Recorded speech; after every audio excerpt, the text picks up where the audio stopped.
Want to use any website like an app? Install it on your laptop or mobile, and open it with just one click. Let's begin the tutorial.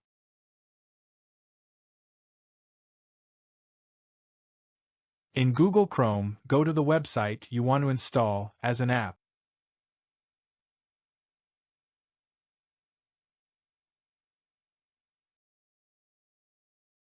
In the top right corner, click the three dots menu. Go to Cast, Save and Share. Choose Install Page as App.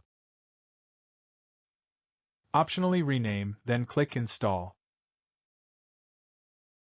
Chrome will create a standalone app shortcut that opens directly from your desktop.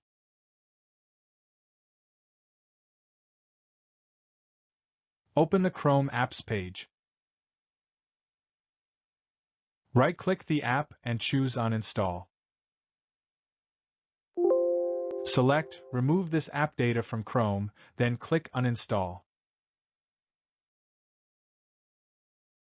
Like and subscribe for more tips.